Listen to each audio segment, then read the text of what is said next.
tervitus kõikidele vapratele Vanglaplaneedi jälgijatele jälle. Täna on meil 28. aprill ja sellel nädalal saab siis USA presidendil Donald Trumpil täis sümboolne 100 esimest päeva. Ja seejärel on Ameerikas siis kombeks natukene kokku võtta, et kuidas president oma tööga on hakkama saanud ja oma lubadustest on kinni pidanud. Ei tea, kas me Eestit päris Ameerika osariigiks nimetada saame, aga teatavaid juhiseid meile siia antakse ja jõustruktuurid on ka juba kohal natuke, et ma arvan, et me võime samuti siis Trumpi tegevust natukene analüüsida ja selleks ma olen palunud täna oma mõtteid jagama kaks Eesti ettevõtjat, Elvis Braueri ja Gun-Britt Lilleti. Et kõik siis korrektne oleks, siis on ka meil USA esindaja olemas, kelleks on siis MTÜ Konservatiivne Eesti ja portaali eestieest.com eestvedaja Maik Kalamus. Tervitused! Tere! Erinevaid teemasi on siis nagu päris palju, et on nii positiivsed kui on ka negatiivsed, et minu isiklik lemmik on muidugi see rohehulluse lõpetamine ja see, et USA on hakanud jälle fossiilkütuste tootmist laiendama ja siis muidugi kõik need igasugused mitmekesisuse ja võrdsuse ja kaasatuse programmide lõpetamised ja see bioloogilise soomääratluse taastamine ja muidugi see, et need COVID-i süstist keeldunud sõjaväelased tagasi teenistusse võeti. Ja siis immigratsioonipoliitika kohta ei saa väga nuriseda ja siis kõik see USAID-i sulgemine ja nii edasi. Aga samas on päris palju ka negatiivset asja, et näiteks see kaubandussõda, mis praegu käib, et tundub, et selle tulemused ei ole päris sellised, nagu on oodatud.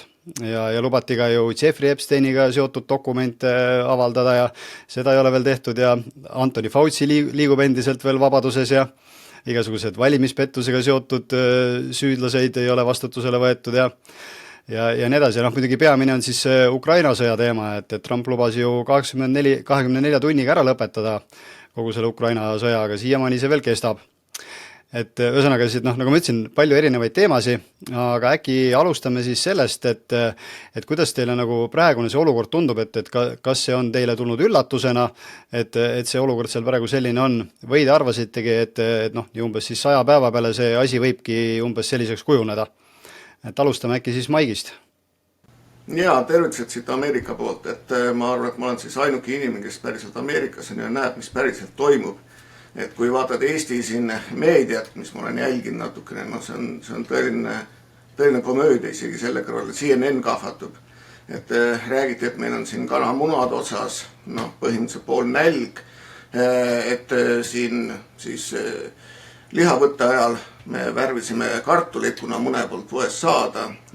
Selge on see, et see on täielik BS, kui ilusasti ütelda. Ja rääkides majandusest, siis silmnähtavalt on majandus elavnenud just väikeettevõtjate seas. Et kui te siin räägite, et näed, inimesed on tööta, siis need on föderaaltöötajad, ma räägin kohe ära. Kui COVID hakkas, anti neile võimalus kodus töötada. Ja pidid käima siis kord nädalas ennast siis näitamas siis oma töökohas ehk föderaal siis vastavas asutuses. Aga kui sul oli mõju põhjus, milleks võis olla ka see, et sul on kõht lahti, mis iganes, et sa ei saanud tulla, siis sa ei pidanud üldse kohale minema. Niimoodi põhimõtteliselt 4 aastat need ametnikud istusid kodus. Paljud neist kolisid teise osariiki, kus oli palju odavam elada ja võtsid siis seda head DC kesklinna palka endale taskusse. Kui Donald Trump tuli võimule, siis ta sai aru, et kui see masinavärk ikkagi toimib, aga kedagi tööl ei ole, see on umbes 7% inimestest käis tegelikult ainult tööl. Ja sellepärast ka siis Elon Musk saatis lahti kirja, et andke teada, mida te siis 5 asja teinud olete nädala jooksul. Aga asja põhimõte oli see, et kontrollida, kas nad üldse vaatavad oma e-maile, need inimesed. Ja suurem osa ei vaadanudki, sest et nad tegelesid kõige muuga, kellel oli võetud teine töökoht juurde, kes käisid koolis ja nii edasi. Ja nüüd on muidugi kõht lahti neil. Et selles mõttes täiesti õige, kui riik toimib ilma nende inimestele, need tulebki lahti lasta. Aga just väikeettevõtjatele, praegusel hetkel on näha, kuidas on kõik uksed hakanud jälle lahti minema, kuidas jälle ehitused lähevad käima.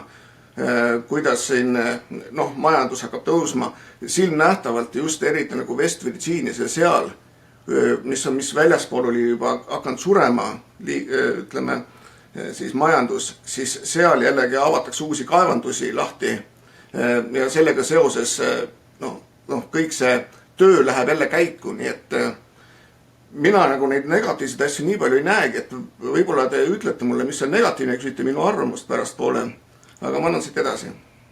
No ma vaatasin siin, viskasin korraks pilgu peale sellele majanduse graafikule ka seal Ameerikas ja kuigi vaata majandusega on alati nii, et see on nagu raamatupidamine on loov töö.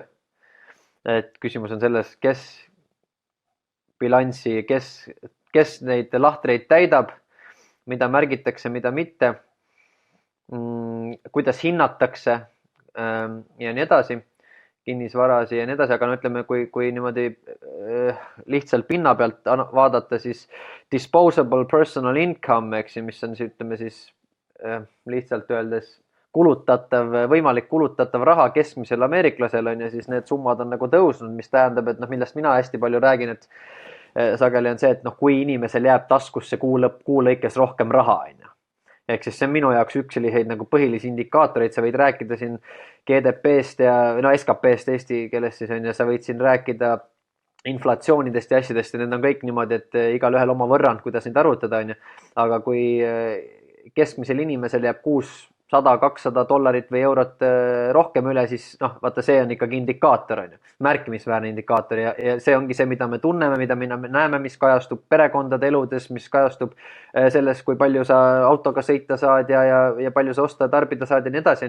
Ehk siis see näitaja on praegu seal tõusnud, mis on nagu Maik selles mõttes räägib, et võib rääkida, et me keegi seal ju ei ela, et mune ei ole ja teab, mis katastroof on lahti, aga see on konkreetne näitaja. Samamoodi on siis parem näitaja võrreldes eelmiste kvartalitega ja eelmise aastaga tööhõive, ja siis vallandamiste protsent on langenud, et tööhõive on siuke, et töötuid tööle saada on alati nagu raske, aga need, kes juba tööl on, siis tuleb vaadata ka vallandamiste määra ja vallandamiste määr on nagu väiksem, kui ta on siin järjestikustes kvartalites varem olnud. Need on nagu need positiivsed asjad. Ja ütleme, ma nüüd pean olema selles mõttes, need head sõnad minu suust on nagu väga haruldane Trumpi kohta, sest tegelikult, kui me nüüd asjast hakkame rääkima, siis mina ei ole mitte mingisugune Trumpi poliitika nagu suur fänn, sest et siin on, sa ütlesid, et kõige tähtsam asi on Ukraina sõda, aga kui me ikkagi tuleme siin jälle, me juba hakkame asja nagu kuidas ma ütlen, tähti närima, me hakkame liiga lähedalt vaatama, kui me korraks tõuseme välja, vaatame suurt pilti, räägime maailmast, räägime kehast, hingest, vaimust, kuidas me oma lapsi kasvatame, millised on väljavaated meie ühiskonnale järgmise 20 aasta lõikes, milline on meie kasvatus, milline on meie ideoloogiline ajupesu, mis koolidest mujalt tuleb, lapsi kasvatavad TikTok ja tehisintellekt ja mehi ja naisi ei olegi vaja enam, sest me oleme avastamas, et kaaslasteks on hoopis parem võtta endale see ChatGPT ja varsti on meil kõigis kodus robotid, kellega vestelda ja seksida ka ja mida kõike veel teha. Ehk siis vaata, need on need asjad, mida Trump nagu rahastab, eks ole, Sorose programme rahastab ta ikkagi edasi, narkootikumide legaliseerimised ühest otsast, siis on need mainitud Jeffrey Epsteini värk, et pedofiilia ja kõige muu selle pasa kinni katmine ikkagi jätkub selliselt tema poolt ka, ärme unusta ära, et Trump on samamoodi koolitatud näitleja, sionist on ta ka, järjest tuleb tema sinna kaitse, kuidas see nüüd oli siis, Security Council, see on siis turvanõukogu äkki või? No Maik võib siin tõlkida täpsemalt seda, aga sinna määrati nüüd siis endine IDF-i ehk siis Iisraeli Defense Forces'i lobist, ilmselgelt mis nõud sa tahad oma kaitsenõukogult saada, kui sa värbasid sinna nüüd siis endise Iisraeli kaitsejõudude lobisti, et kes siis nõustaks teid Iraani nagu osas nendel teemadel. See on kõik minu jaoks täielik jama, rääkimata sellest, et kõik, mis kaasas on, jätkub ja võimendub veelgi ja nii edasi, et siin on palju rohkem halba kui head, aga vaata jälle keskmine kodanik, keskmine Kristi, keskmine Karl, tema ikkagi hindab seda, kas Trump on hea või halb, lähtuvalt sellest, palju temal rahakotti raha jääb ja USAs kindlasti ollakse nagu selle asjaga nagu praegu rahul selle seisuga, vähemalt need, kellel vähegi rahvuslikku vaimu ja sellist majanduslikku arusaama on. Aga mina küsin siin ka selle, et kas räägime siis nagu Eestist, on ju, sa ütlesid, et Eesti väike selline vasall või osariik nagu võiks olla. Öelge mulle, 100 päeva on nüüd möödas. Kas kellelgi meist on väiksem elektriarve? Kas kellelgi meist on väiksem kütusearve? Kas pausile on pandud Eestit saatuslikult hävitavad projektid nagu Rail Baltica, tuugenipargid ja muud sellised fosforiidikaevandused? Ei, sellega minnakse täpselt sama suure urraaga edasi, sest keskpangad juhivad mängu ikka, ja meie riigivõlg ei vähene, ja ei hakka vähenema. Kõik need asjad, need olulised teemad, me oleme ikkagi hävituslikul kursil, ehk siis midagi nagu positiivset selles mõttes nagu kosta mul ei ole. Ja see on sissejuhatuseks ainult. No mina näen asja rohkem positiivsest kui midagi negatiivset, et kõigepealt ma kommenteerin Maiki ütlust CNN-i koha pealt. Ma ütlen, CNN on päris tore kanal, eriti kui seal Scott Jennings stuudios on, aga MSNBC, see on nagu ultra vasakpoolne, et see on nagu täielik hullumaja. Et kuigi meil on harjutatud seda CNN-i kõrvale tooma. Et vabandust. Siis selle föderaaltöötajate koha pealt oli niimoodi, et osad olid lausa Hiinas tööl, kui ma ei eksi, vähemalt siuke info jõudis, et USA-st võtavad palka ja teenivad veel Hiina mingeid huve juurde sinna, et päris huvitav oli. Aga mina vaatan seda asja nii, et Eesti ei ole mitte nii-öelda USA väike vasall, vaid pigem on ta Ukraina oblast, arvestades seda värvide paraadi, mida meil igal pool on, et sinimust-valge on veel ainult mingi siukese, ma ei tea, lihtsalt inertsist tõmmatakse ülesse. Ülejäänud on kõik sinikollane, nii et vaadake erinevaid keskkondasid, kuidas Eesti riik ennast reklaamib. Aga ütlen niimoodi, et kõik asjad, mis liberaalid, demokraadid kiunuma paneb, on märk sellest, et aetakse õiget asja ja selles mõttes Trump teeb nagu väga õiget asja.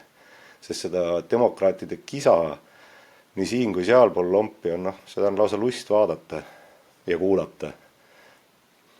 Et nüüd on viimased asjad, et üks endine ja üks praegune kohtunik võeti vahi alla illegaalide ja gang membersite varjajatena, siis mis seal veel toredat, ühesõnaga suuremalt tead on nagu kõik ära öeldud siin eelkõnelejate poolt, et väga palju lisada ei ole, aga jah, kogu see rohevikerkaare maailm on korraliku paugu saanud ja seda on ainult rõõm näha.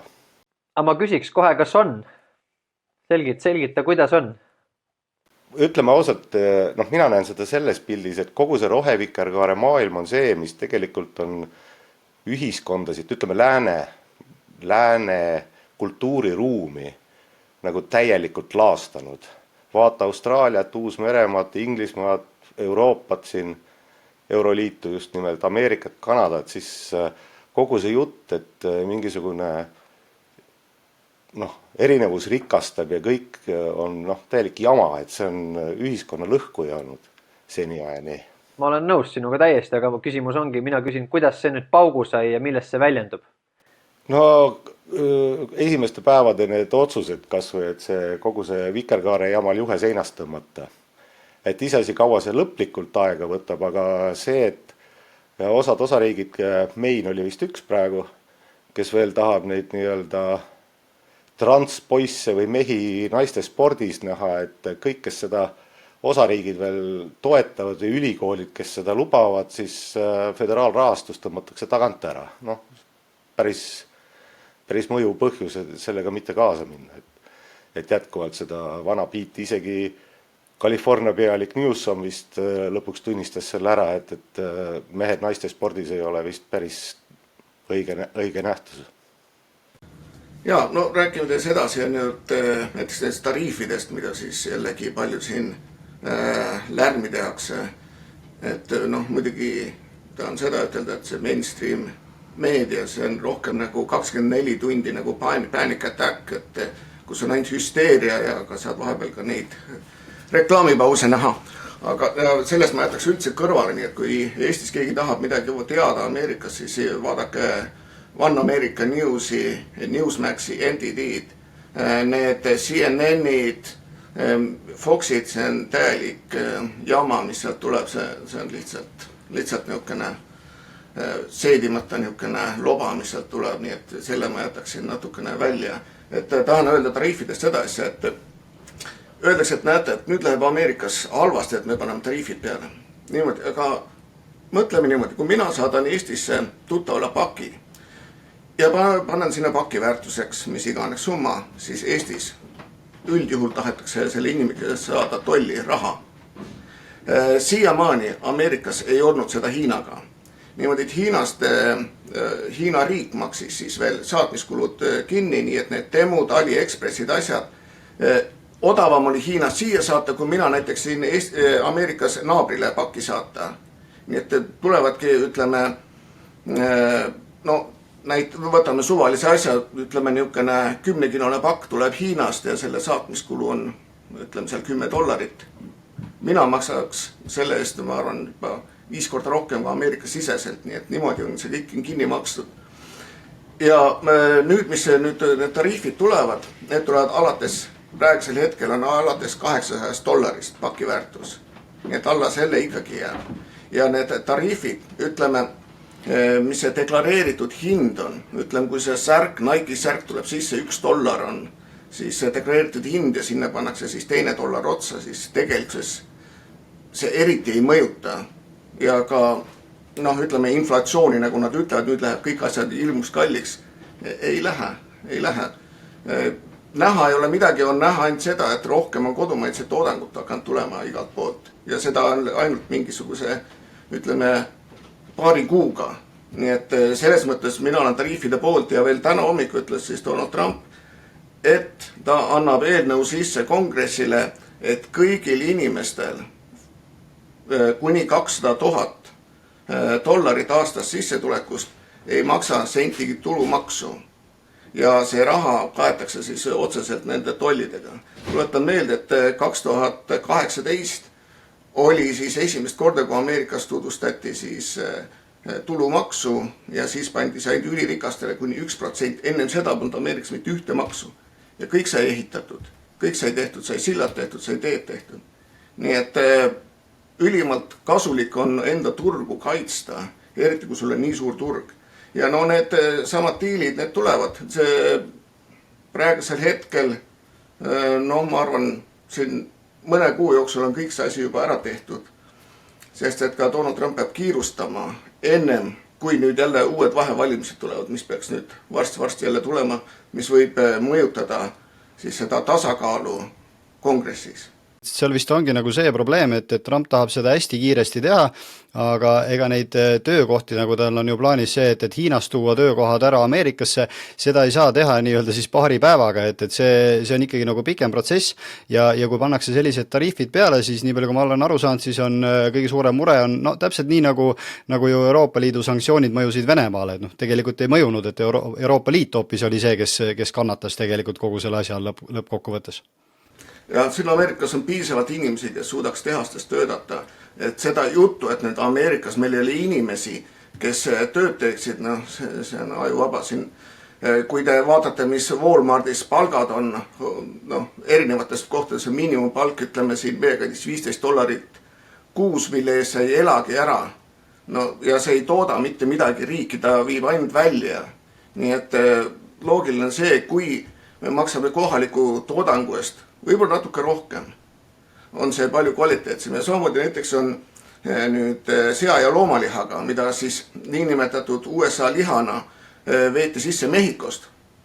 Siis see nali lõpeb ära, et pandi peale, et on USDA poolt aktsepteeritud liha, mis oli tegelikult Mehhiko liha. Siis nüüd saavad meie siis farmerid ise müüa õiget liha ja teistele lihtsalt pannakse maks peale. Ja kui rääkides tariifidest, siis ega paljud inimesed ei teagi seda, et näiteks põllumajandustoodetele, suurem osa põllumajandustoodetele, näiteks Kanada, on pannud ammusest ajast juba 100% tariifi USA asjadele peale.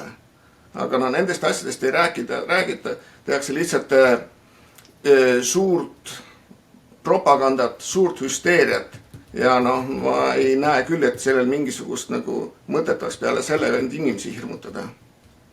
ma räägiks hea meelega sellest tariifi teemast, et näiteks, et suur kisa läks lahti kohe, et Mehhiko ja Kanada suunal. Aga kui ma ei eksi, siis Kanada GDP-st 1/5 oli seotud ekspordiga Ameerikasse ja Mehhikol oli peaaegu 40%, et need on sellised päris korralikud numbrid.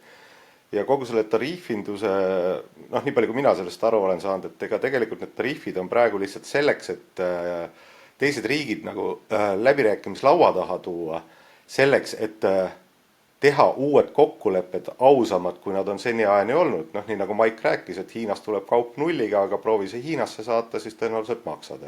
Sama on Euroopa Liit hakkas siin kohe tõmblema. Aga palju meil siin Eestis Made in USA kaupa müügil on? Keegi teab, praktiliselt null, mitte midagi ei ole. Et siis, kui ise tellid pakki sealt Ameerika poolt ja saad, siis on ja siis on võib-olla ka Made in China hoopis seal peal. Aga puhtalt Ameerika kaup on nagu meil olemata kogus. Ja Euroliidu turg on üks rohkem kaitstud turg, et eks see Trumpi sõnade järgi, nüüd ma räägin, et see oli vist 330 miljardit on Ameerikal väliskaubandusdefitsiiti, kes see vastu näppe saab, kas Ameerika või Euroopa.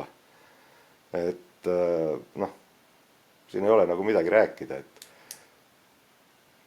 et hüsteeria on suurem kui asja tegelik see mõte on. Ma pean siin nagu natuke eriarvamusele jääma Maigiga, et tariifideks, aga kuidas mina neid tariife näen, on lühiajaline tagajärg ja pikaajaline tagajärg. Tegelikult nende tariifide, selles mõttes ma olen Kunritiga siin nõus, et see on lühiajaline. Minu arvates ka, see on just nimelt selleks, et mingis mõttes jõudemonstratsioon, selleks, et saavutada paremad kokkulepped, aga pikaajaliselt tegelikult, mida see nii ameeriklaste kui eurooplaste jaoks tähendab, see on üks osa sellest globalistide You will own nothing and you will be happy programmist, mis on eraomandi võõrandamise programm. Sellepärast, et neid tariife tõstes hõlbustab ta suurkorporatsioonide monopoliseerimise, turgude monopoliseerimise võimet. See tähendab need suurettevõtted, kellel on võimalik käibekapitali laene võtta, meeletult suuri, või siis väga soodsatel tingimustel keskpankadelt kapitali saada. Väiksed ettevõtted seda teha ei saa, väikse ja keskmise suurusega ettevõtted, mis tähendab, et see on üks järjekordne hästi tõsine ja võimas etapp, kus väiksemaid ettevõtteid ja isegi suuremaid kohalikke ettevõtteid müüakse gruppide alla, nagu täna meil on isegi mingid ettevõtted on veel nagu Eesti nimega, a la mingisugune Sandtehnika või Palmeko puidu mingisugune tootja, ja siis ta on juba mingisuguse rahvusvahelise kontserni või grupi nagu allharuks tituleeritud on ja tegelikult ära müüdud juba või siis viiakse seda avalikule turule börsile ja müüakse sealt kaudu ära. Et tegelikult see tariifimehhanism täpselt seda teenibki, kahjuks sellest ei räägi mitte keegi, kõik vaatavad sest kuidagi mööda, enamik inimesi ei saa nendest tariifidest üldse midagi aru, aga see ongi täpselt see sama asi. Võimaldada nüüd suurkorporatsioonidel võimsamalt ja kiiremini turge monopoliseerida ja süüa välja kõik, kes vähegi konkurentsi pakuvad. Ja kes seal konkurentsi säilitavad, on need, kes saavad käibe peale laenata. Need on sageli suurettevõtted, nagu meil on Bolt näiteks, kes kasumit ei teenigi. Aga täna ei ole kasum enam oluline. Väike ettevõtja, Peeter, sinu netoväärtus on palju suurem kui mõne ettevõtte oma, kes siin miljoni käibeid või mitme miljonisi käibeid näitab, on ju. Aga neto, kui sa nende bilansilehed lahti võtad, siis neto kasumit seal ei ole. Seal on varade ja kohustuste suhe on negatiivne ja nii edasi, on ju. Ehk siis ühesõnaga, aga jah, käibekapitali laenu peale vaata, ma annan sulle 3 tonni ja me liigutame selle 3 tonni Maigi käest läbi, Kunbriti käest läbi ja me kõik saame võtta nüüd käibekapitali laenu, on ju. Nii me saame näidata ägedaid numbrid, aga ainult ühel mehel on tagasi maksta, on ju. Ja täpselt seda praegu tehaksegi nende tariifidega. Küsimus on, kellel on tagasi maksta ja need ei ole need väikse ja keskmise suurusega ettevõtted. Küsimus on, kelle kätte jääb monopol. Kelle uue nüüd siin teenitakse ja kes on need ettevõtted siis Ameerikas ja kes on need ettevõtted Euroopas. Ma vaidleks natuke vaidleksin vastu, et tariifid jäävad ja tariifid ma arvan, et umbes sinna 25% peale jäävad. Ja mis see on just see, et Ameerikas mina näen just väikeste ettevõtete tõusu, just ütleme viimase paari kuu jooksul, kus on tulnud erinevaid lepinguid ja võimalusi, mida lihtsalt suured ei suudagi teha. Üks asi on see, kas sa ekspordid oma neid juppe sisse või sa teed neid koha peal. et noh, näiteks puitu siiamaani sisse toodi neid Kanadast, sellepärast, et Joe Biden pani keelu alla sinna Ameerika, ütleme, metsadest raiumise, riigimetsadest. Nüüd Donald Trump tegi lahti, sest meil on oma puit, me võime vabalt seda ise lõigata, meie saekaatrid võivad ise seda lõigata ja me võime sellest ehitada maju niimoodi, et ja mitte kallimalt kui sellest Kanada puidust. Et need, noh, ütleme see turg siin ja siin on, ütleme, võimalusi ka näiteks kütusega, ma võin ütelda praegusel hetkel, kütus on alla $3 on gallon. No, ma ei ole kindel, mis see Eesti mõistes on, võib-olla mingi 80 senti, eurosenti liiter. Aga no näha on, et järsult on inflatsioon allapoole läinud, järsult on tööd juurde tulnud, töövõimalusi juurde tulnud just väikestele ettevõtetele. Kui vaatasin praegult, kui siin paar aastat on olnud, ütleme meie siin linnas restoranid suletud, siis praegusel hetkel käib kõva remont ja selge on see, et seda remonti tehakse selleks, et uued restoranid tuleks ja mitte corporate restoranid, vaid ka kohalikud inimesed. Nii et noh, ma ei näeks seda ühtepidiselt või teistpidiselt. Trumbil ja Ameerikal on raha vaja. Praegusel hetkel on USA praktiliselt on ta pankrotis. Välisvõlg on nii suur, et noh, seda enam ei oska keegi kokkugi arvutada. Kulud on nii meeletud, et no lihtsalt kujutate ette, kui te 30% oma palgast ära maksate riigile ja riik ikka omadega välja ei tule, siis noh, kuskil on midagi väga valesti. Et praegu, kui pandi USAID kinni, tuli välja Chelsea, Clinton sai sealt 84 miljonit, Soros sai sealt 100 miljoneid, samamoodi sai siis igasugused imekohad said tohutud rahasid. Ka Eesti sai näiteks need samad, need Delfid ja muud jurad, kõik on ühest samast kohast tulnud raha. Nii et noh, Trumpil ei olegi muud varianti, ta peab kulud kontrolli alla saama, sellepärast ka Ukraina sõda on vaja kähku ära lõpetada. Sellepärast on vaja ka siin need ütleme, maksuasjad läbi suruda ja tariifid peavad jääma, sest muidu meil ei ole tuluallikat. Ma täiendaks seda kulude kokkuhoidu, et kui ma nüüd täna eilse info koha pealt, siis Doge'i tegevus on praegu vist kuskil 2 triljoni juurde numbritega jõudnud. Et see on päris muljetavaldav summa, nii et kõik need USAID-i absurdiprojektid, mida finantseeritud on, noh. Et see toiduvahel demokraatide näol karjub muidugi hullu pööra. Et praegu seal vist mingi 12-tunnine streik oli Washington DC-s, demokraadid istusid treppidel seal ja halasid, et see uus, ma ei tea, kas see nädal võetakse siis vastu ehk uus eelarve, et noh, ma loodan ka, et see kulude kokkuhoid toimib ja see maksuvabastus, mis see oli, et 200 000 pealt $0 on tulumaks, et see mõjub noh, inimestele ja rahakotile see paremini või oluliselt paremini kui meie valitsejate lubadus, et inimesele jääb rohkem raha kätte, aga päeva lõpuks võtab ta selle igasuguste muude maksude näol topelt tagasi. Vaat selle Ukraina sõjaga on ka üks huvitav asi, et siin räägitud on palju sellest, Trump lõpetab ja Trump teeb, aga noh, jälle mina siin olen täiesti teisest paadis, Trump ei tee ja ei lõpeta, ei otsusta siin mitte midagi selle koha pealt. Talle meeldib küll ennast kuvada sellise suure otsustajana, aga miks Zelenski seal oma selliseid žeste on teinud ja üsna nagu arrogantselt, ignorantselt, rumalalt nagu seal ka neid läbirääkimisi on pidanud ja miks ta seda praegu teha saab? Sellepärast, et kes aru on saanud või mitte, siis Euroopa ja ameeriklaste vahel on praegu teatavad pinged. Ja Zelenski seljatagune on praegu just see Euroopa jõud. Ja senikaua, kuni Euroopa raha annab riisuda läbi selle Ukraina pesta, senikaua, kuni eurooplased siin, Euroopa juhid Zelenskile õla peale patsutavad ja kuni see rahapesuprogramm käib, siis senikaua saabki ta suhteliselt ülbe. Senikaua see seda ei lõppe ja kui meil on siin nii-öelda koor riisutud, siis tõenäoliselt muutub see jutt kardinaalselt. Ja siis jõutakse põhimõtteliselt mis tahes stiilidele ja tõenäoliselt mingi aja pärast võib Trump pakkuda ka oluliselt kehvemat diili. Ja Zelenski on sunnitud ka sellega nõustuma, eks ole. no selle Ukraina sõja koha pealt on kindlasti see, et niikaua kui Euroopa ja NATO, välja arvatud USA, seda tagant utsitab, siis nii kaua see toimib. Ja noh, ütleme ükski sanktsioon suuremat Venemaad mõjutanud ei ole. Venemaal põhimõtteliselt on läinud paremini viimasel ajal kui Euroopa Liidul, kordades paremini.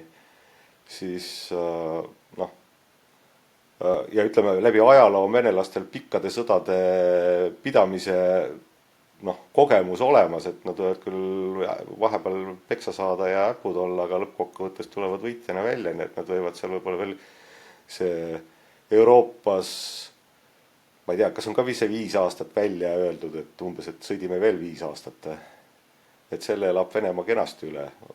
Oma 30, ma ei tea, mitmenda sanktsioonipaketi veel Euroopa Liit suudab välja kuulutada, et see ei mõjuta nagu suurt midagi. Venemaa majandus veel tõuseb ainsana euroalas enne. Ja ärme unustage seda, et ameeriklaste kaitsetööstus on elamas nagu väga, neil on väga head ajad, eks ole, väga head ajad. Nende relvi, kaitsepakette, mis sinna Ukrainast elastada, neid relvi leitakse Aafrikast igalt poolt mujalt, on ja Aafrika sisesõdasid, kodusõdasid peetakse nende relvadega, on ja. Et mida on saadetud läbi Euroopa Ukrainasse, on ja. Noh, küll heategevusprojektide raames, küll on neid müüdud, küll on annetatud, on ja, küll on meie maksumaksjaid kooritud, on ja nendega peetakse Aafrikas kodusõdasid, et selleks, et saada need nii-öelda siis mineraali ja koobalti ja nikli ja kõik need varamud nagu enda kontrolli alla, eks ole. Et noh, siin on palju asju veel, mis toimub kulisside taga, mida siis nagu absoluutselt ei räägita. No see suur rahapesuprojekt on ta, ütleme Ameerika poolt on seda ammu näidatud, et see on suur rahapesuprojekt. Lihtsalt Bideni administratsioon lihtsalt ei näitanud seda, aga muud tegelased rääkisid seda, on aastaid juba rääkinud iseenesest. Aga siin Euroopa poole peal, ma ei tea, palju neid on, kes nagu selle sõja vastu on siin Euroopas. Aga enamus on ju Kaja Kallase ja Euroliidu või Brüsseliga kaasa arvatud, siis on seal käib ju, et kuni viimse veretilgani ja viimse sendini Ukraina taga. No jaa, hommikust õhtuni raadiost ja telekast ju pommitatakse ka, ükskõik kuhu sa lähed, on see kohvik, kaubanduskeskus või tuttavale külla, telekas käib ja raadio käib ja mitte midagi muud ei ole kui üks sõjapropaganda, on. Ma lisan see juurde selle, et ma ei tea, kas Eestis on uudistesse jõudnud, et täna hommikul ju Vladimir Putin kuulutas välja 3-päevase relvarahu. See oli mingi paar tundi tagasi, ma ei tea, kuidas sellega nüüd läinud on. Aga näha on, et kui arvata, et USA on niisugune väike tegija suurte tegijate pundis, siis võtame välja, Euroopa Liit on tegelikult ka pankrotis ja neil ei ole seda 800 miljardit mitte kuskilt võtta, ainuke asi on siis juurde trükkida meie kõigi nimel, seda, et inflatsioon suuremaks, majandus läheb veel rohkem tuksi. Sõjaväed Euroopa Liidus on suhteliselt nigelad võrreldes USA-ga. Ka USA on kõige suurem partner ju ka NATO-s ja nüüd USA on ju teada andnud selle, et kui tõesti Euroopa Liit mängib vastu USA-le nii tõsiselt, siis nad lihtsalt astuvad välja sealt NATO-st, et vaadake ise, kuidas te hakkama saate. Ja samamoodi on ka see, et USA ei tunnista siis Euroopa Liidu niinimetatud föderaalvalitsust, mis on siis Euroopa Komisjoni nime all, vaid räägib iga siis riigiga eraldi. Nii et sellepärast ka siis meie Kaja Kallasega ei tahetud kokku saada, sest et nende jaoks ei ole ta inimene, keda on keegi valinud. Et tal ei ole mandaati. Et tuletame ka meelde, et tegelikult Zelenski aeg lõppes ka ju aasta tagasi ära ja uued valimised on siis välja kuulutamata ja tegelikkuses pole tal ka tegelikult mandaati üldse seal pukis olla. Ja minule teadaolevalt peaks siis ikkagi nüüd lähimal ajal tulema see rahulepe, mille siis ikkagi läbi lükatakse ja läbi surutakse. Me arvangi, et see surutakse sellega läbi, et kas siis NATO jääb alles või ta ei jää alles. Et ei tasu alahinnata Trumpi osavust läbirääkimistel, et see, kui praegu asjad on poole peal ja leida seda, et ta on midagi valesti teinud, ei, need on käigud, mis on ette mõeldud. Ja siit edasi Euroopal ei ole midagi muud. Kui kõik on nii tuksis, siis nad peavad välisvaenlast näitama, ja ainuke, kellele nad saavad näidata, on Venemaa. Et see kuri paha, mille pärast me maksame nii meeletuid elektriarveid Euroopas ja kütusearveid. Ma nüüd suskan vahele, et Euroopas vist ainukene Trumpi tiimi poolt tõsiselt võetav riigipea on üldse, või noh, peaminister siis on see itaallaste Meloni, eks ju, kes oli ainukene, kes ametisse astumise puhuks kohale kutsuti Euroopast. Ja üldse tundub, et see Itaalia peaminister on väga heas kirjas seal seniajani Valges Majas. Et teistega nagu püütakse mööda minna, kas või see, kuidas Macron paar päeva tagasi saalist välja juhatati, kui ta tahtis seal Trumpi ja Zelenski väiksel jutuajamisel ka viibida, et noh, lükati lihtsalt kõrvale, et noh, brittide see Steimer on ka ju noh, täiesti ütlen ausalt, täiesti mööda tegelane, et seal ei ole nagu midagi kommenteerida. Ja kogu Brüssel on ka, noh, üks hull läheb teist taga, et tõsiselt võetavaid tegelasi lihtsalt ei ole Euroopa poole peal. Ja Ungaris on Orban ainult vist ka. Jah, Orban ka, noh, ja no rohkem ei näe neid. Aga vaata, ühest asjast me võime kõik aru saama siin, selles mõttes me võime siin on häid asju ja halbu asju, okei, nii-öelda lühikeses ajahorisondis, mida Trump on teinud, on ju.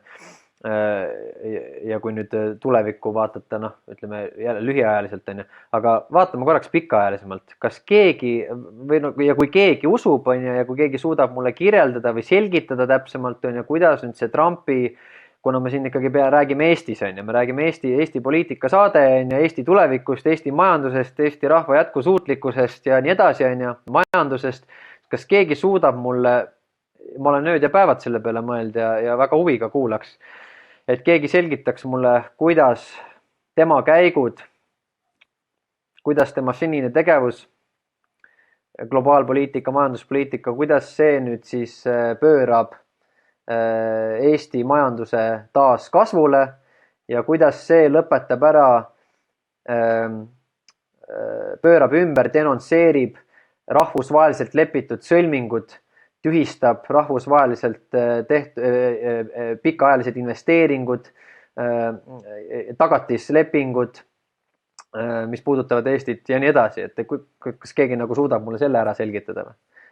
No ma võin seletada selles mõttes, et koos poolakatega me andsime siis üle, eelmine aasta november andsime üle siis kirjad nii Donald Trumpile kui ka teistele, ka RNC-le ja ka Heritage Foundationile, soovides siis uusi korralikke konservatiivseid suursaadikuid nii Eestisse kui ka siis Poola. Niimoodi, et mõlemile on juba määratud ja mõlemil on päris normaalsed suursaadikud. Nüüd on vaja need suursaadikud ära kinnitada ja Eestisse tulla. See ei toimu ennem, kui on saavutatud siis Venemaa-Ukraina rahuleping. Ja sellest hetkest alates, kui tuleb meil uus suursaadik, te võite näha, et tuled hakkavad muutuma. Need samad kintsukraapijad, kes ennem kraapisid siis Joe Bideni ja teiste USAID-i kintse, üritavad minna siis Roman Pipko juurde ja üritada oma asju teha. Kuid ma näen selles, et ta teab täpselt, mis on Eestis toimunud. Me oleme edastanud ka paberid. Arvatavasti saab ka veel juunikuus temaga veel isiklikult kokku saada ja rääkida täpselt, mis seal toimub ja mis seal muutma hakkab. Nii et ega väga paljusid meie koha pealt ei saa teha. Ainuke asi on see, et kui on meil korralik suursaadik, kes esindab Donald Trumpi huve, hakkavad ka Eestis asjad muutuma. Ja tuletan ka meelde seda, et mida veel teinud oleme, on see, et me andsime siis sisse nõude, mitte nõude, vaid palvekirja, et meile tuleksid siis vaatlejad USA-st meie siis kohalike omavalitsuste valimisi vaatlema. Praegusel hetkel on antud isegi nende poolt nõusolek, aga meie juristid hetkel peavad omavahel täpselt välja selgitama, kuidas see hakkab välja nägema, mis on juriidilised alused ja mis vallas ja kuidas nad saavad ligi ka näiteks e-valimiste asjadele, et hinnangut anda. Nii et noh, asjad lähevad edasi ja päeva pealt muidugi midagi ei juhtu, aga kui midagi ei tee, siis ka midagi paremaks ei saa minna. Ja ma arvan, et see on üks võimalus Eesti asju muuta ongi just väljast poolt ja seda me üritame teha. Et öeldakse küll, et et ise elada Ameerikas, et mis sa need neetud Eesti asjadest, et hoia nina eemal, et sinul ei ole mingit õigust rääkida, siis eks me ikkagi üritame midagi ära teha. Ja noh, ütleme, Poola konservatiivid on väga õnnelikud oma siis uue suursaadiku üle. Meie omad on siis suhteliselt vaitunud selle koha pealt. Ei, noh, need on kõik toredad asjad, mis sa rääkisid, aga siin ei olnud selles mõttes kogu lugupidamise juures mitte ühte asja, mis pööraks Eesti hukatuse kursilt ära, mis seaks meie majanduse, mis tugevdaks meie majandusalustalasi, mis võimaldaks meie eraettevõtlusel kasvada, mis tooks Eesti maad ja metsad, mis on 70% ulatuses müüdud juba hiinlastele, ärme unusta, mida on tehtud 20 aastat, mis tooks need maad tagasi meie ettevõtete, meie inimeste kätte. Mitte ühte asja nendest ei olnud. Et me võime siin rääkida suursaadikutest, poliitikutest, aga senikaua, kuni me ei räägi pankadest, pangad on poliitika ülesed, ärme unusta ära, pangad on Riigikogu ülesed.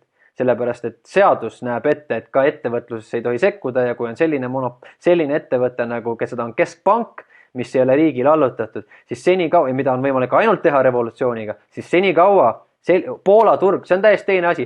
Poola põhimõtteliselt võiks öelda, et terve Euroopa seisab Poola najal püsti. Poolal on veel mingil määral võimalus oma arvamust säilitada, sellepärast, et neil on selline turg ja infrastruktuur ja oma toodang ja oma tööstus on ja mida Eestil ei ole. 70% rõhutan meie metsadest on ära müüdud hiinlastele. 85% meie autodest on liisinguautod. Need 1,5, mis ei ole, on need roostes Passatid, mida me tänavatel näeme. Kõik need, me võime siin nõukaaega kiruda, aga ärme unusta ära, et kogu meie majandus on üles ehitatud selle peale, et me saime varade tagastamisega kätte need korterid, need maad, need metsad, need 3-4-toalised Mustamäe paneelikad, mida täna need noored saavad päranditeks kätte ja müüvad kohe maha või võtavad nende tagatisel laenud, ehk siis annavad jälle kõik need pangale kätte. See kõik võimendab panga jõuõlga ja me liigume kindlalt edasi, olgu see Trump või suursaadik siin või mitte, me liigume kindlalt edasi sinna, kus me ei oma mitte midagi. Eestlane on 10 aastat tagasi ei maksnud Eestis mitte keegi krediitkaardiga, mõned üksikud, see oli suur ime, kui kellelgi krediitkaart oli, võib-olla 15 aastat tagasi. Täna on meil baarides, kohvikutes, ma siin käin ringi, 10-8 inimest maksab krediitkaardiga, see tähendab, me elame juba 1 kuu võlgu, meil on jopelaen, meil on riidelaen, meil on noore pere emad võtavad laene, panevad endale rindu selle eest, et selles mõttes ärme jää siin nendesse poliitika asjadesse kinni, räägime reaalsetest asjadest ja reaalsest tulevikust Eestis ja siin ei ole mitte midagi paremaks minemas, olgu see suursaadik siin või olgu siin EKRE võimul, mis iganes, senikaua kuni me ei jahi pankurite peasid. Nii on. No asi on ikkagi, hakkame sellest pihta, et mis on kõige suurem probleem on Eestis ikkagi e-valimised. Aga kuidas see on kõige suurem probleem? Sellega valime ju keda sinna. Jällegi, kui 20 aastat on olnud Reformierakond võimul ja ta iga kord petab selle valimistega täpselt nii palju, et nad võimu säilitaksid, siis mitte midagi ei saagi muutuda enne, kui see e-valimised läbi on. Paberhääli saab veel lugeda, aga niikaua, kuni see Reformierakond selle ees on, mitte midagi ei muutu. Selle e-valimiste koha pealt, viimased Riigikogu valimised oli nagu imepärane. Et kuidas e-valimisi ilusasti ära korraldada, et kõigepealt on EKRE reiting oli suhteliselt okei, siis ilmus Politico artikkel, see oli täpselt niimoodi, et sellega tõmmati EKRE reiting allapoole, peale seda siis oli nii-öelda need paberhäälte lugemine, mida sealt telekaekraanilt võis vaadata, oli päris ilus pilt ja siis kui see e-hääled juurde pandi, oli kogu Eesti kollane, välja arvatud Ida-Virumaa. Ja siis imepäraselt tehti kokku 51 häält selle Eesti 200 reformi peale kokku. Mis tähendab, et mitte ükski enamusvalitsus ei saa olla ilma ühena, et kas reform või Eesti 200 on seal valitsuses. Ja kui ma õigesti mäletan, siis mingi aeg hiljem Kaja Kallas kuskil intervjuus või midagi, kas tal oli see keelevääratus või midagi, ta ütles, et 23. aastal, siis eelmine aasta me rääkisime Eesti 200-ga valitsuse moodustamisest. Kui niisugused killud kokku paned, siis võib aru saada, et see valimiste ausus on täpselt nii, et peab puru loll olema, et seda uskuda. Ja kuna Trumpi tiim teab iseenesest seda e-valimiste jama, seal Ameerikas on need valimismasinad ja kõik, et siis kuidas nendega on võimalik nagu nihverdada. Et sul ei ole vaja mingit igas valimisjaoskonnas mingisugust sahkerdamist, mis on kaamerate all, sulle piisab mingist hämarast ruumist ühest inimesest või kahest inimesest, kes teavad, kellel on süsteemile ligipääs, et teha, see on nagu lihtsustatud, et teha valimistulemus täpselt selliseks. Ja et e-valimiste tulemus tuli peale paberhääli. See oli täpselt see aeg, et saame numbri ilusasti selliseks kirjutada, mis meil vaja on. Ma natukene lisaksin siin USA teemat ka, et Donald Trumpi, mis ta võttis vastu, on seaduse executive orderi, et järgmistel valimistel kõik peavad näitama ID-kaarti, et nad on ikkagi tõendavad, et nad on USA kodanikud, sest et siiamaani Ameerikas oli süsteem, et sa ise deklareerid, et sa oled kodanik. Kuigi see on nagu väga tõsiselt karistatav, siis ütleme, et väga paljud, kes keelt ei osanud, ei saanud aru sellest ja siis olid registreeritud kodanikena ja hääletasid täiesti külma närviga. Nii et neid võis olla seal arvestatakse umbes 10% kogu häältest. Kuidas Ameerikas on, et inimesed võib-olla ei kujuta ette, et kuidas on võimalik, et siis need üle piiri jooksnud, ütleme, need illegaalid said hääletada. On nüüd niimoodi, et osades osariikides sa said teha autojuhilube, kui sa näitasid lihtsalt seal mõned paberid ette, sa ei pidanud tõendama, et sa oled legaalselt maal ega midagi. Ja kusjuures see oli aasta 2012, kui ma ise tegin endale juhilube, siis ma ei olnud USA kodanik. Ja samamoodi oli automaatselt, see oli siis ekraani peal, oli pandud siis see, et ma olen USA kodanik. Ja ma ütlesin ütlesin ametnikule, et siin on viga sees, et palun parandage ära. Ja siis ta ütles, et aga see on kõigile on ta automaatselt sees. Et niimoodi kujutate ette, kui nüüd see mehiklane, kes tuleb sealt üle piiri, ta ei jaga midagi, vajutab nuppe ja nii ta saabki ja niimoodi hakkavad automaatselt tulema teavitused, et mine valima või nüüd COVID ajal tulid neile lausa kirjad koju ja nad said valida. Kuigi nad ei saanudki aru sellest, et selleks võib minna pikaks ajaks vangi, aga kuna neid on nii palju, siis niimoodi see asi käiski. Ja nüüd on selge see, et nendel on väga raske nüüd hääletada. Et selles mõttes, et USA-s enam ei ole nii lihtne siis demokraatidel võimule pääseda. Ja teine asi, mis on see, et nende lugemisaparaatidele nüüd on keelatud täiesti igasugune Wi-Fi, Bluetooth, mis iganes.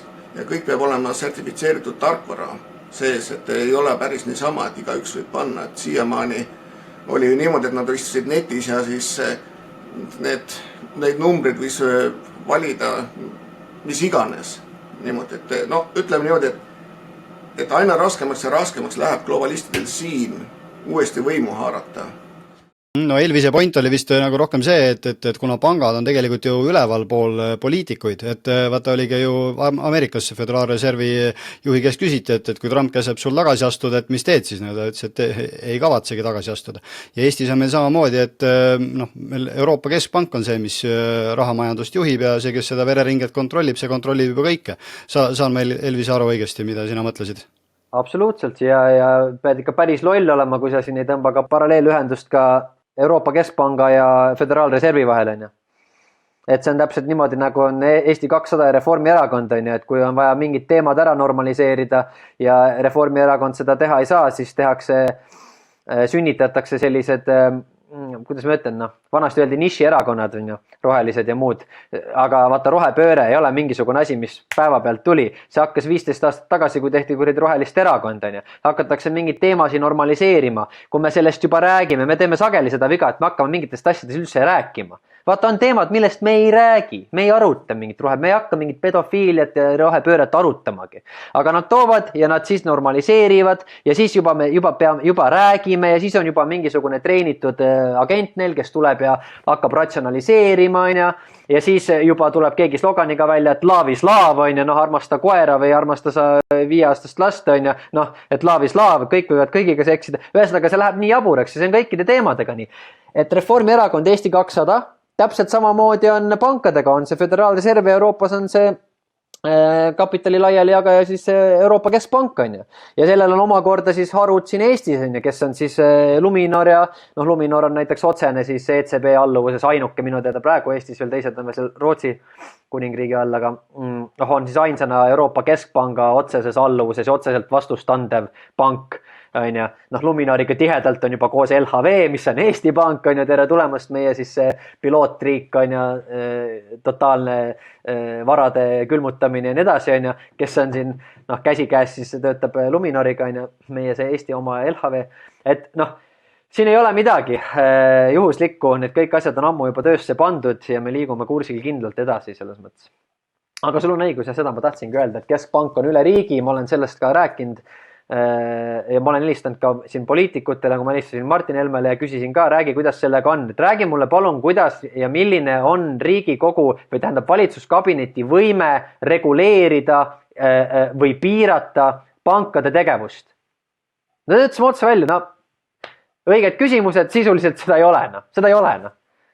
Siis on, saad aru, see ongi mõttetu. Me siin seame eelduseks, et meil on mingisugused poliitikud, kes on kõrge moraalistandardiga ja võib-olla neile on tähtsam meie rahvuse saatus ja laste heaolu ja nii edasi, aga neid ei ole. Seal on igal ühel oma hind, on ju. Kelle hind on 10 000, kelle hind on 100 000, kelle hind on mõis või kinnistu Karda järve ääres Itaalias, on ju, kuhu need meie omad ennast sätivad vaikselt, on ju, reformikad ja teised ka. Ja sorry, aga on neid ka EKRE-s, on ju, sellepärast, et te võite siin näilist teatrit teha inimestele, et me oleme siin kõik rohepöörde vastased ja samal ajal istuvad EKRE koosolekul mul kuradi Urmas Reitelmannid ja asjad, kes ütlevad, et kuule, et nüüd on õige aeg Enefit Greeni aktsiaid osta, on ju. Või Utilitas Tallinna aktsiaid, et kohe me võõrandame Tallinna infrastruktuuri 0 euroga sinna Utilitasele ja siis nad võtavad pangast suure laenu, sest meie anname Tallinna infra kõik 0 euroga Utilitasele. Nemad teevad hindamisakti, võtavad pangast selle miljardiga või ma ei tea, 10 miljardiga bilanssi, laenavad selle vastu ja maksumaksja maksab selle kõik kinni ja meie konservatiivne poliitik investeeris ka sinna.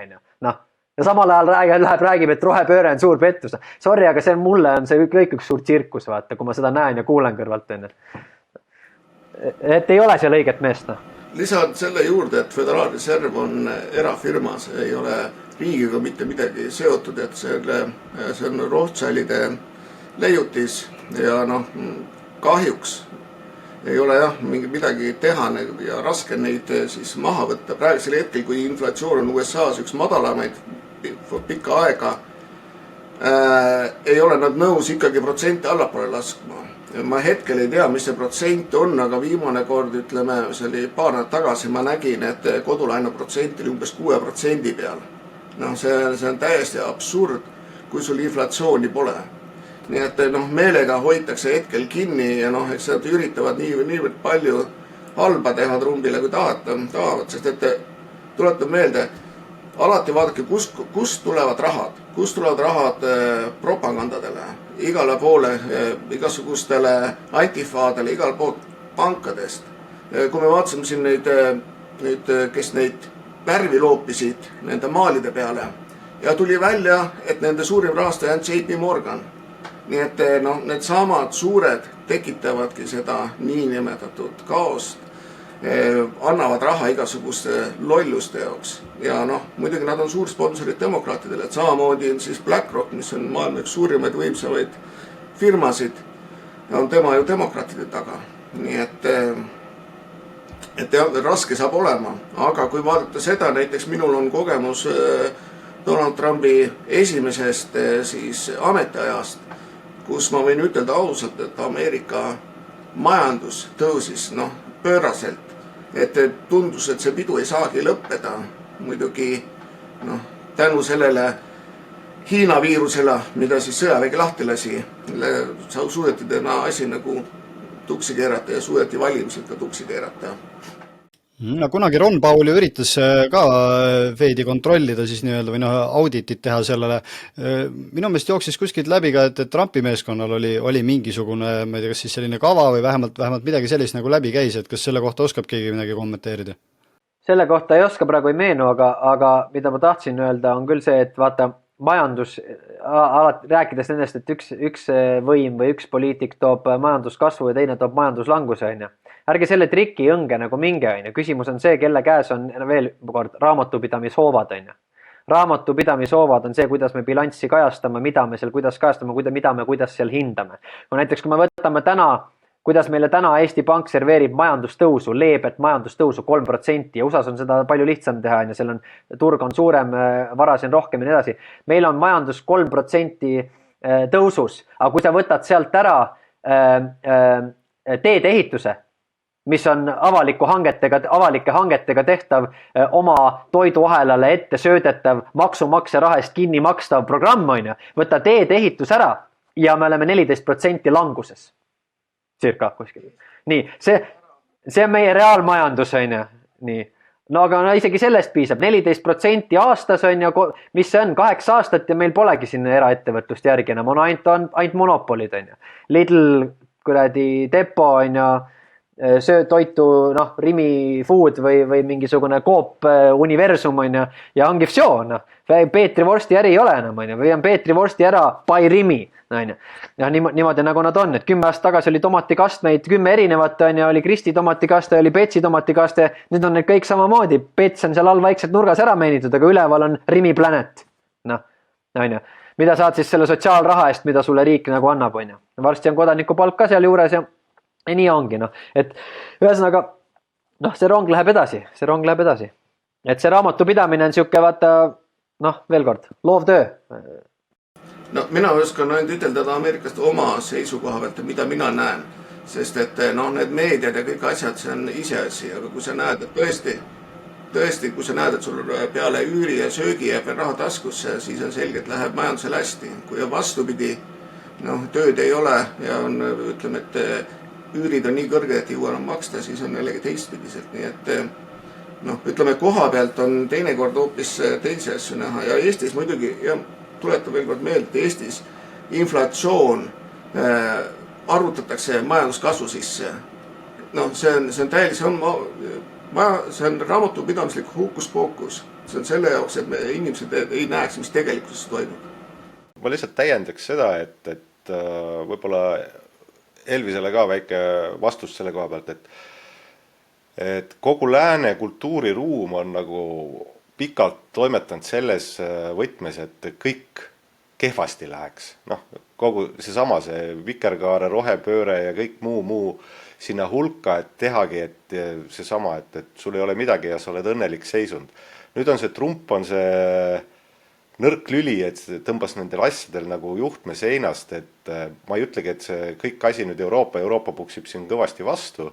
Austraaliat ole näha, varsti seal peaks ka valimised tulema, et mis sellest Albaneesest saab, aga et kui nüüd Trump selle 4 aastat ilusasti vastu peab ja see vahevalimistega sama ülekaal jääb nii kongressis kui senatis alles, siis ma arvan, et 4 aastat on piisavalt pikk aeg, et see ka Euroopa Liidul või kui mitte terviklikult, siis väga paljudele riikidele kohale jõuab. Et Saksa valimised olid, AfD sai küll teise koha, aga noh, seal on neid igasuguseid muid tegelasi nii palju, et nad saavad ikka oma sama lolli mängu edasi mängida, mida nad on teinud. Et ma loodan vähemalt, et kui ma olen jälginud seda, mis Ameerikas toimub, et siis see on teatav latents enne, kui see Euroopasse jõuab. Et see ei ole nii, et täna Ameerikas, homme Euroopas, see võtab aega.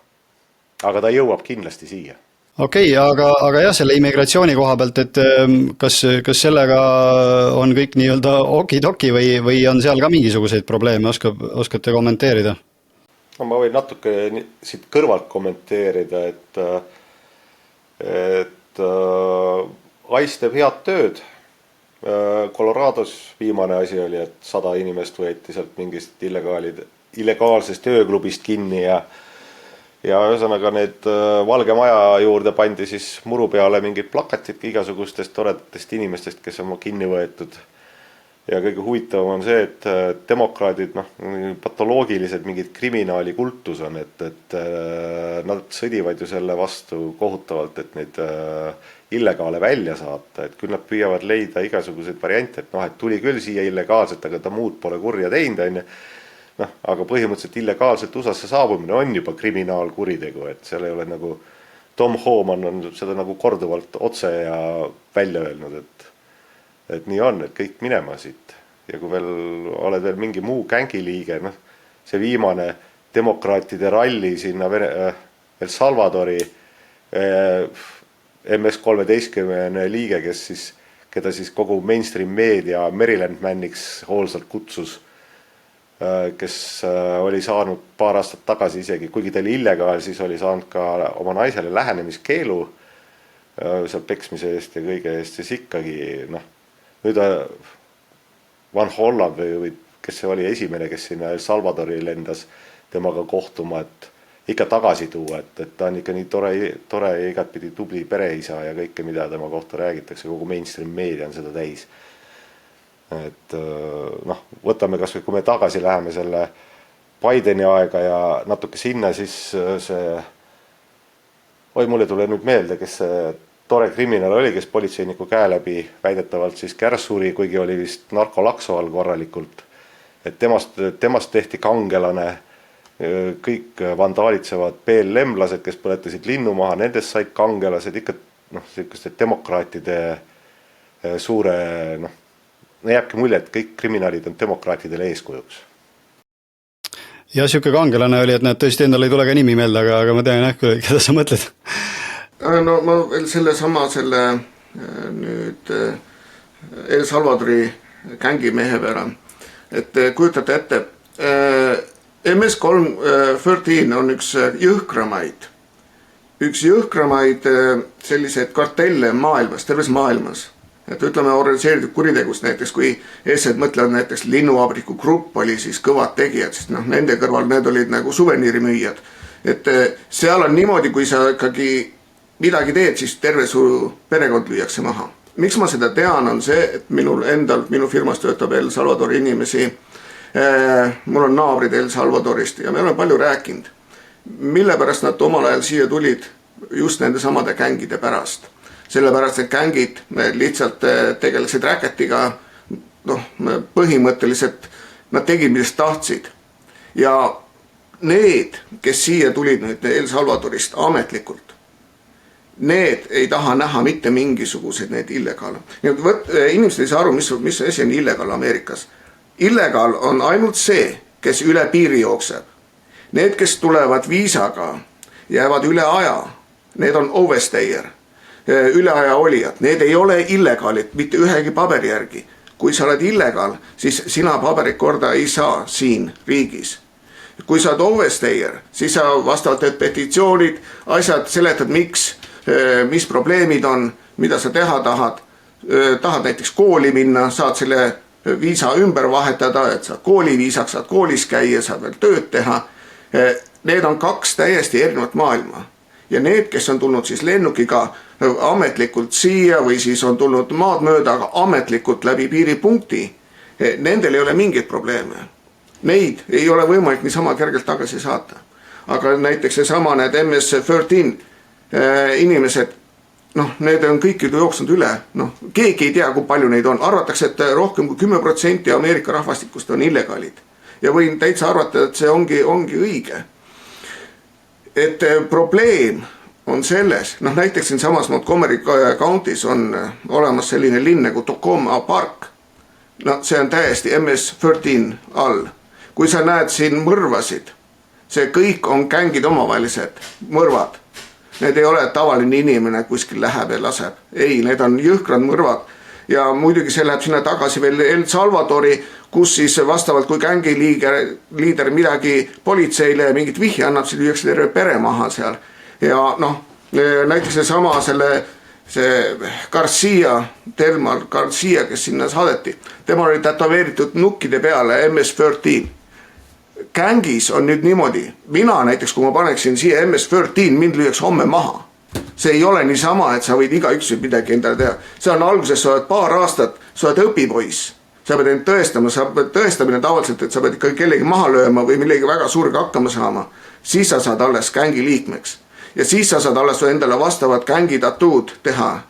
Et ei ole niisama, kui see Garcia nüüd El Salvadori tagasi läks ja oleks tal olnud need niinimetatud võlts tatuud, oleks ta seal, ma arvan, paari päevaga maha löödud.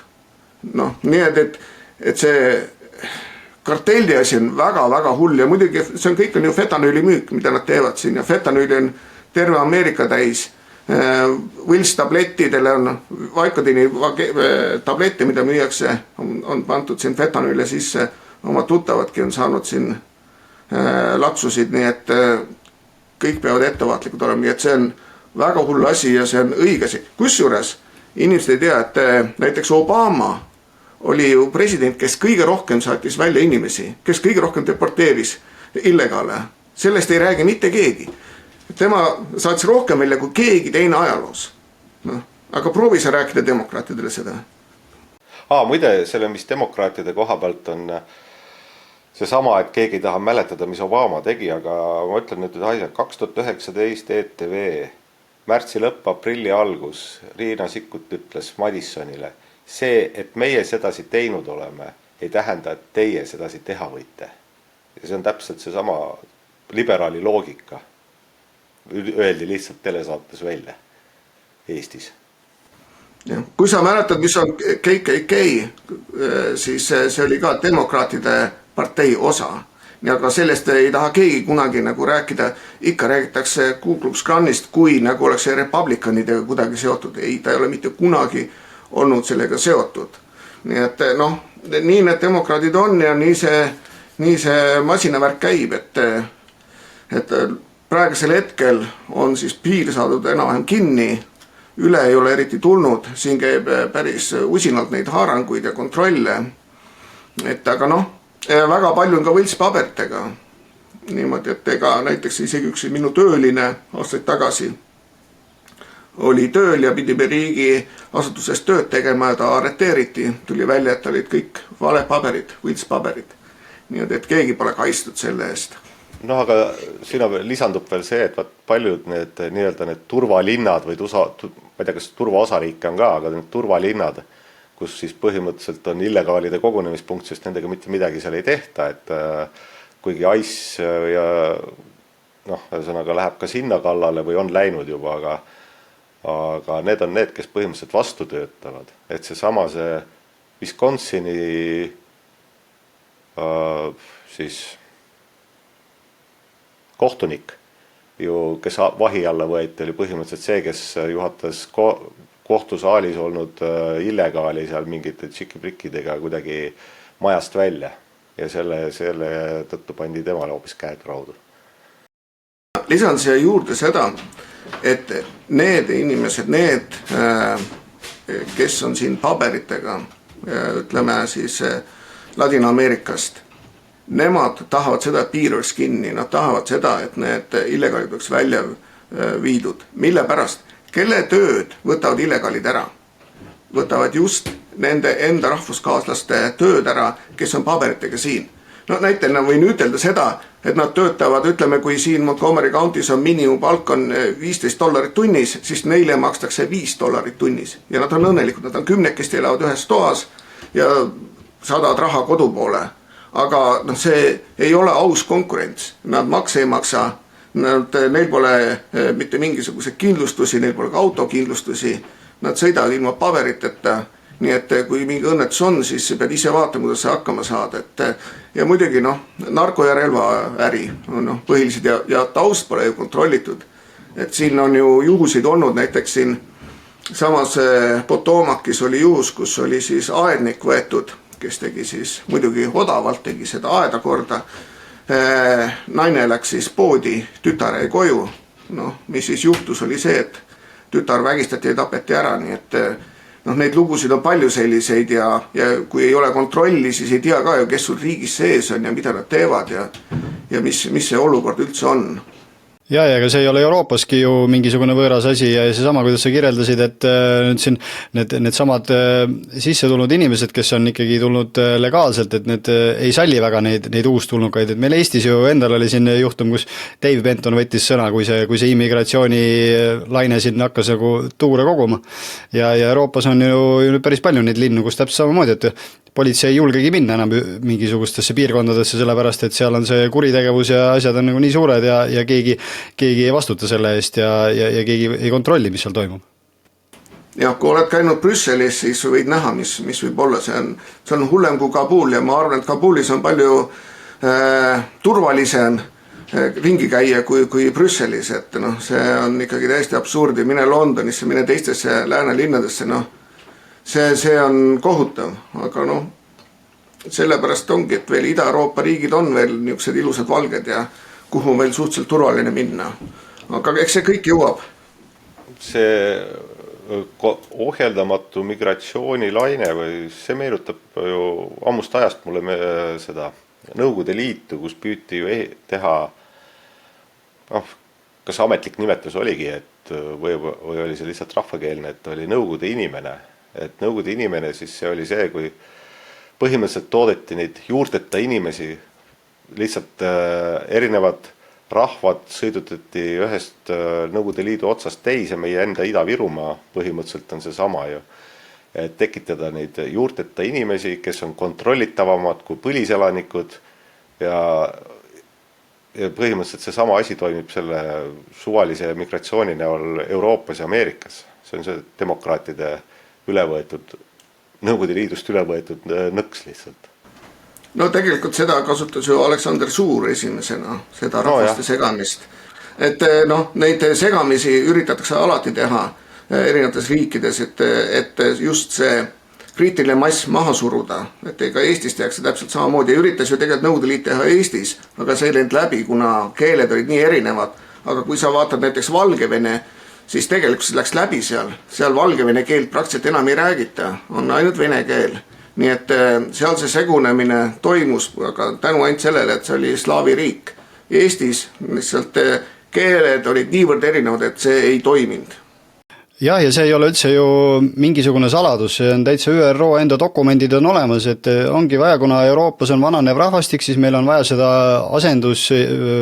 asendusrännet nii-öelda siis, et ikkagi oleks siin mingisugust tööjõudu ja keegi seda vananevat elanikkonda üleval peaks, et need on ju täitsa avalikud dokumendid, seda võib ÜRO lehelt lugeda, et see ei ole mingisugune vandenõuteooria või midagi.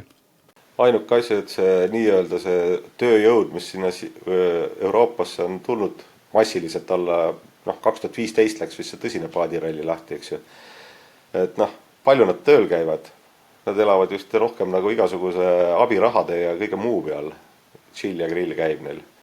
No muidugi, see on tegelikult lihtsalt enda valijate sisse toomine, et neile öeldakse ette, et kelle poolt hääletada ja siis te saate oma toetused kätte ja kõik on väga mugav. Aga mis ma tahtsin selle Karl Suure ehk Charlemagne'i koha pealt öelda, et mulle teeb õudselt nalja, et Euroopa Liit annab iga aasta selle nimelise raha või auhinna välja. Von der Leyen vist sai sel aastal, aga tegemist on ju Euroopa ajaloo ühe verisema tegelasega. Et selle peale nagu keegi ei taha hästi mõelda. Et tema oli see esimese Euroliidu ehk esimese Reichi looja. Et see on nagu siukene asi, millest väga ei räägita, pannud ilus nimi aga ajalugu on seal üsna punane taga. No ja eks ta vist iga asjaga niimoodi, et tuleb see asi lihtsalt tagurpidi keerata ja võtta siin mis iganes mingisugused süstimiskampaaniad või võtta see sõjakampaaniad või terrorism või mis iganes, et keera tagurpidi ja saad aru, kes see tõeline terrorist on või kes see tegelikult inimesele ohtlik on või inimese tervisele ohtlik on. Lisan see juurde selle, et need samad need illegaalid, kes siia sisse tulnud on tegelikkuses on nad ju orjanduslikus seisuses, neil ei ole tegelikult ju mitte mingeid õigusi. Aga samas, kui sa ei ole midagi kriminaalselt korda saatnud, siis siit naljalt välja ei saadeta. See ei ole nii sama, et võetakse tänavalt inimesed ja kõik saadetakse välja. Ei, isegi kui sul ei ole kõik paberid korras, sind ei saadeta välja, kui sa ei ole kriminaal. Isegi kui sul on, ütleme, roheline kaart, green card on taskus ja sa saad kuskil lähed, annad kellegile molli, saad kriminaalkaristuse, automaatselt sa lendad riigist välja. Niimoodi, et kui vaadata seda Garciat, mitme jamaga ta hakkama sai, siis ta oleks need ammuselt riigist väljas olema. Ja siin oli veel tänavest uudistus veel teine asi, kus inimest oli mitu korda süüdi mõistetud, maalt välja saadetud, jälle tagasi tulnud, jälle ta saanud millegagi hakkama, jälle välja saadetud. See piir ei pidandki ja niimoodi ongi, need käivad ja tapavad siin, et õnneks Ameerikas võid relva omada, aga ütleme Euroopas on raskem see asi, sest et ega kurjategijal ei ole ju eetikat, et sinna sa ei tohi relvaga minna või mis iganes teha, et ära tapa, on ju. Et ikka see tavainimene saab kõige suurema laksu aga jah, kui Eestit vaadata, siis ikka suur murekoht on, et juba nagu eelmine aasta sai teada, et Eestis tegelikkuses on see rahvaarv praktiliselt pooleks nendega, kes räägivad eesti keelt ja need, kes ei räägi eesti keelt enam. Et see asi on tegelikult päris hull, aga lihtsalt sellest ei räägita. Jah, ega siis midagi ei jäägi muud üle, kui tuleb rohkem rääkida ja teadvustada ja nii kaua kui vihakõne seadust veel ei ole, saab seda teha. Teine asi on see, et tuleb tegutseda, mitte jutustada. Ja jalad tuleb kõhu alt välja võtta. Need samad Riigikogu liikmed, teil on kuluhüvitised olemas. Minge käige mööda Euroopat, minge käige telekanalites, Euroopa, USA telekanalites, rääkige, mis on Eesti probleemid. Tooge see välja, rääkige Kaja Kallasest, rääkige Siim Kallasest.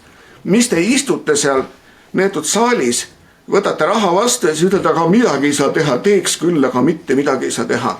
Saab teha, kui tahate, aga lihtsalt tahtmist ei ole, raha jookseb taskusse ja siis see, kes üritab midagi teha, seda tambitakse niimoodi mutta, et on kohe.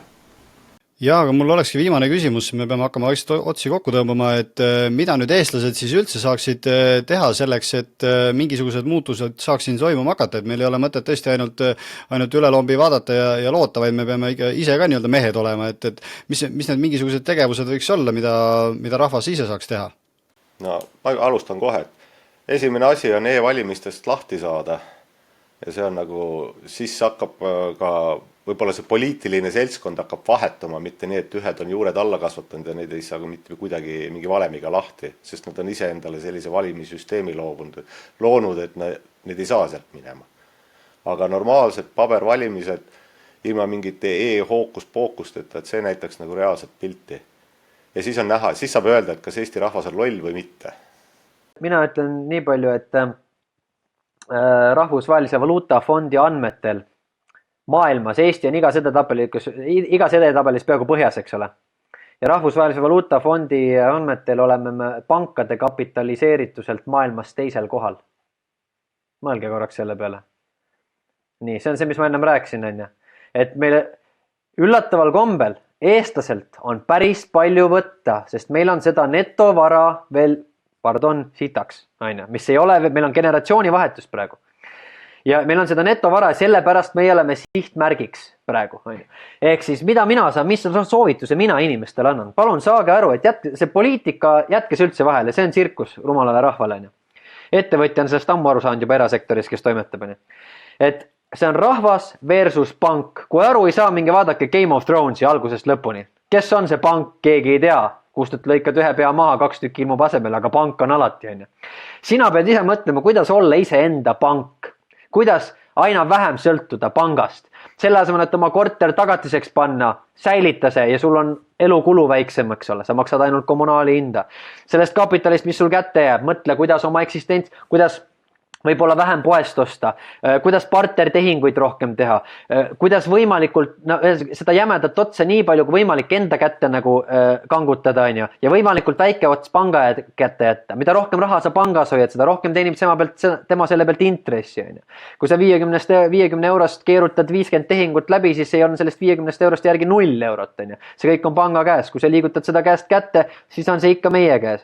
Ja nii edasi ja nii edasi. Et mõelge nagu selles raamistikus, et kuidas nagu mitte anda ära oma netovara käest, säilitada seda ja püüda vaikselt kas või tibusammu taevalt seda kasvatada. Et see on kõige suurem nagu valupunkt pankadele ja kui me turuna ei ole nende jaoks enam nii, kuidas ma ütlen, hästi, nii kasumlikud, siis automaatselt väheneb ka nende huvi meie vastu, mis tähendab, et vähenevad investeeringud siia riiki, mis tähendab, et igal tasandil meie võitlus, see vastupanu liikumine nagu on edukam. Või meil halvimal juhul vähemalt õnnestub pidurdada seda, mis nagu siin toimumas on. Et selles raamistikus püüda mõelda, see on minu soovitus. Ja, ma lisaksin siia juurde veel selle, et suur probleem Eestis, mida mina olen tähele pannud viimase paari aasta jooksul, on see, et konservatiivid ei suuda või ei taha omavahel mitte mingit normaalset koostööd teha. Kui on 2 konservatiivi, on juba tüli sisse kirjutatud, kõik on kõvad kivid, igaüks ajab oma joont, samamoodi igasuguste, ütleme, e-valimiste vastu võitlemisega, igaüks üritab oma põlve pealt teha. Koostöö on täielikult, ütleme, null. See, et me anname siin edasi neid pabereid ka trumbitiimile, mis on, ütleme, Märt Põdra nüüd kohtuasi, mis sinna inimõigusse kohtusse läks, Daniel Mereääre asi, mis nüüd Euroopa Liidu inimõigusse kohtusse läks, me andsime need dokumendid kõik üle nii hindamiseks kui ka teadmiseks, ja samamoodi näiteks VEB Fondi paberid andsime üle, mismoodi siis Siim Kallas sai rikkaks ja kõiksugu muud asjad. Aga kes tahab koostööd teha? Üldiselt keegi ei jõua, julge. Öeldakse, et sa oled toksiline inimene, me ei taha sinuga koostööd teha. Samas, kui võtame Poola konservatiivid, neil on erinevaid parteisi, neil on palju erinevaid, kisuvad oma vahel, aga kui on vaja midagi ära teha, istutakse kokku, paari päevaga on asjad koos, on käed all, on paberid edastatud, on asi tehtud. Meil igaüks käib rusikast taskus ringi, ei suudeta lihtsamaidki infot vahetada, pead ise nagu hammast välja tirima, et kuule, ole mees, anna mulle need paberid, ma annan asjad edasi, ma annan asjad sinna Euroopa Liidu kohtusse, ma annan sinna, ütleme, parlamendisaadikutele teada, ma saadan isiklikult kirjad, et neid asju kätte saada Eesti poole. Mulle tundub, et nad ei tahagi. Nad tahavad ainult seda teatrit teha, näidata, et iga kord jälle valimistel, et meie nüüd lõpetame e-valimist ära, nüüd hakkame lõpuks meie tööle. 4 aastat hiljem jälle mitte midagi ei ole tehtud. Ja siis kui keegi teeb, siis antakse ainult hagu, et kuradi spioon raive. Et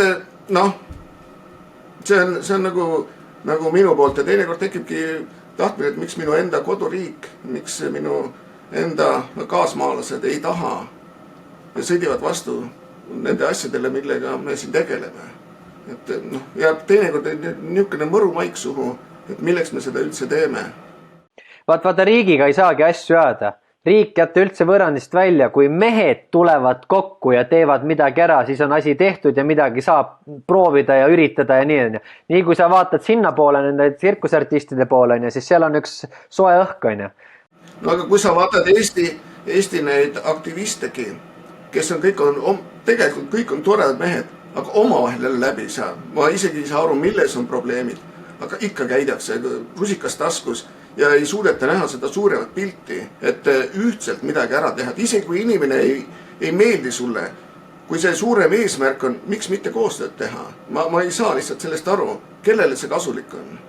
Võib-olla see ongi see Eesti püsimajäämise saladus, vaata. See väikse Eesti püsimajäämise lõpuks me jõuame ringiga tagasi sinna, et meie sügaval sees kuskil hinges me oleme niivõrd lindpriid ja vabad, et meid ei saa mingisuguse lambakarjaga või üheks massiks sulatada ja see avaldub väga hilja kriitilises punktis, aga võib-olla see on väikse Eesti püsimajäämise saladus. Ma olen ka korduvalt rääkinud, vaata, nõrkadel inimestel ja ahnetel inimestel on väga lihtne koonduda erakondadeks ja igasugusteks Black Lives Matteriteks ja nendeks LGBT ühinguteks aga lõpuks muudavad maailma need mehed, kes lihtsalt tahavad, et neid rahule jätakse. Sest kui neil üle viskab, siis luuakse muutus. Et see ongi see, meie ei saagi koonduda kollektiiviks, sest me oleme indiviidid. Meil ei saa panna mütsi pähe, meid ei saa panna ühte värvi riidesse ja meid ei saa kuradi ühtemoodi meie aju ära pesta. Me oleme indiviidid. Vaata, siin koha peal ongi see, et 4 aastat Trumpi sõna otseses mõttes kotiti nii, kuidas jõuti. Ja nüüd ta teeb lihtsalt seesama, et nüüd ma teen ära, nüüd ta teeb tagasi põhimõtteliselt. Loodetavasti teeb ta hästi tagasi nendele. Ma loodan, et teil on õigus. Olgu, aga ma tänan teid kõiki teie mõtete eest ja jääme siis lootma, et see koostöö ikkagi tugevneb ja kõik need positiivsed asjad, mis siiamaani on sealt üle lombi tulnud, ikkagi jätkuvad ja tulevad edasi ja inimesed suudavad ise ka midagi ära teha siin. No vaata, Peeter, 10 aastat tagasi oli Vanglaplaneet, täna on meid juba palju rohkem, nii et jätkame. Oli au, aitäh! Aitäh! Nägemist! Mul on äärmiselt hea meel teatada, et üks uuendus, mille kallal ma olen juba pikalt pusinud, on lõpuks ometi valmis saanud. Nimelt on Vastupanu liikumise leht saanud veidi teistsuguse ilme. Aga välimus ei ole ainus, mis on muutunud. Peamine on see, et nüüd leiate lehelt lisaks saadetele ja intervjuudele ka foorumi, kus saab mõttekaaslastega tsensuuri vabalt arutleda, küsimusi küsida ja ideid jagada. Muidugi ei ole see foorum ainult vestlemiseks, see on ka koht organiseerumiseks, näiteks koosolekute või meeleavalduste planeerimiseks või lihtsalt selleks, et leida oma piirkonnast mõttekaaslasi ning nendega tooteid või teenuseid vahetada. Kuid see ei ole ainuke võimalus, kuidas uuel vastupanuliikumise lehel omadega suhelda võimalik on. Pidevalt on avatud virtuaalne koosolekuruum, kus saab mõttekaaslastega veebi vahendusel otse vestelda. Lisaks toimub iga kuu viimasel pühapäeval paaritunnine privaatne vestlus, kus arutleme üheskoos olulistel teemadel ja otsime koos lahendusi. Ja seegi pole veel kõik. Teil on võimalik saada eelinfot selle kohta, kes tuleb järgmisena külaliseks vastupanuliikumise stuudiosse. Saate neile küsimusi esitada ja pakkuda välja ka inimesi, keda sooviksite külalisena näha. Lisaks kõigele sellele veel vaid liikmetele mõeldud otseülekanded ja lisamaterjalid. Nii et kui soovite Vanglaplaneedi portaali tegemise toetada ja te ei ole veel vastupanuliikumise lehe kasutaja, siis valige endale meelepärane pakett ning liituge vastupanuliikumisega. Ja muidugi suurimad tänud kõigile neile, kes on Vanglaplaneedi portaalile toeks olnud ja tänu kellele eestlaste vastupanuvaim aina kasvab. Saksa patarei seal tulistas lembitud mitmel korral ja see lembitatus väga raskesse olukorda. Ülevalt pommitati ja lennukite pealt ja maalt siis Saksa patareid tulistasid ja seal lembitul tekkis üks nii roolirike. Ja seal siis pitkalt tuli signaal tagasi tulla. Aga komander vastas, et ei saa tulla, meil on siin hea olla.